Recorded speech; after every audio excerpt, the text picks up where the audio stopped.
नमस्कार, राधे राधे। माघ मातम्य का 11वां अध्याय। यमदूत बोला, मोक्ष के इच्छुक को सदैव शालिग्राम की 12 शिला और ब्रज या कीट निर्मित चक्र में वासुदेव भगवान की पूजा करनी चाहिए। उसके पूजन से जो फल प्राप्त होता है वह आपको सुनाता हूँ। हे वैश्या, यह पूजन सब पापों का विनाशक, सब पुण्यों का दायक, सबको मुक्ति प्रदान करने वाला, प्रतिदिन 10,000 राजसु यज्ञ का फल प्राप्त, अग्निहोत्र कर समुद्र सहित पृथ्वी के दान करने का फल प्राप्त होता है। देवता इत्यादि अच्युत निर्गुण ब्रह्म को जब प्रणाम करते हैं उसका फल मिलता है, और जिससे अत्यंत पापी अकर्मण्य अनाधिकारी भी यमलोक में नहीं जाते। स्वर्ग कमल युक्त 12 करोड़ शिवलिंग का 12 कल्प पूजने का फल एक दिन में ही प्राप्त होता है।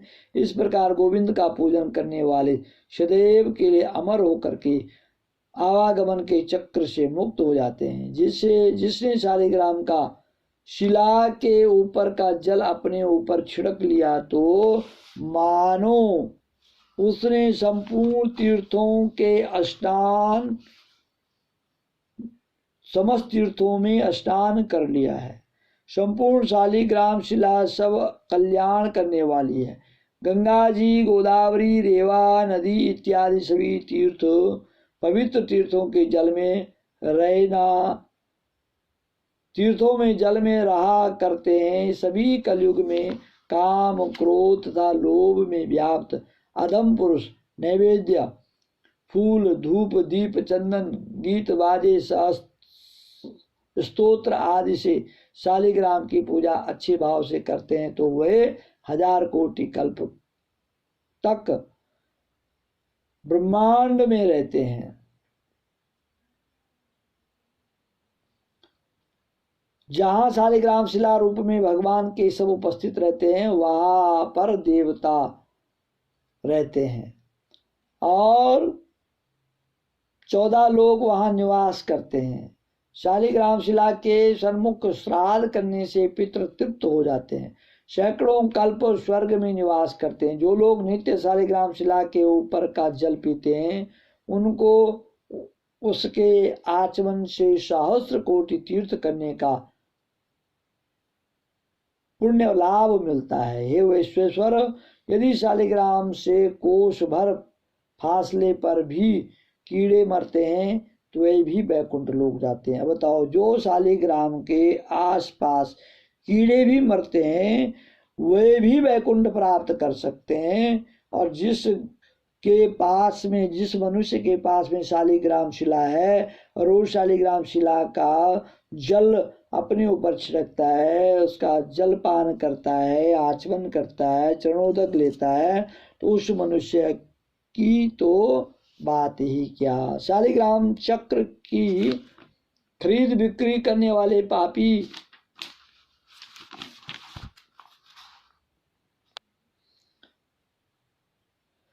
शालिग्राम शिला की बिक्री करने वाले की प्रलय काल तक नरक में जाते हैं। शालिग्राम शिला को खरीदा नहीं जा सकता। ये वैश्वेश्वर, घोर वन में जितेंद्रिय होकर तप करने से जो फल मनुष्य पाता है वही गरुड़ध्वज वासुदेव भगवान को स्मरण करने से और उनकी शरण में जाने से पाता है और नरक में नहीं जाता। पृथ्वी पर जितने तीर्थ पुण्य स्थान है वे संपूर्ण विष्णु भगवान का नाम मात्र लेने से प्राप्त होते हैं। हे वैश्य, जो वैष्णव शिव की आलोचना करता है वह निसंदेह नरक हो जाता है और वह कभी भी स्वर्ग प्राप्त नहीं कर सकता है। शिव और विष्णु में कोई अंतर नहीं है। जो लोग इसमें अंतर समझते हैं वे लोग नरक में जाते हैं। इसलिए कभी भी शिव और विष्णु में कोई अंतर नहीं समझना चाहिए। शिव और विष्णु एक ही हैं और शालिग्राम शिला का पूजन करना चाहिए। और उसका शालिग्राम शिला का जो स्नान होता है उसको चरणोदक कहते हैं, चरणामृत कहते हैं, तो अवश्य चरणामृत लेना चाहिए। जो कथा में माघ मातम्य में कहा गया है कि शालिग्राम शिला के आसपास 1 किलोमीटर के दायरे के अंदर जो कीट पतंग भी मरते हैं तो वो भी बैकुंठ लोग जाते हैं।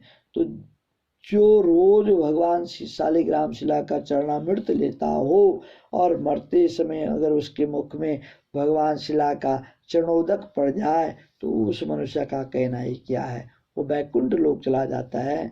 इसलिए भगवान के चरणोदक अवश्य चरणामृत लेना चाहिए।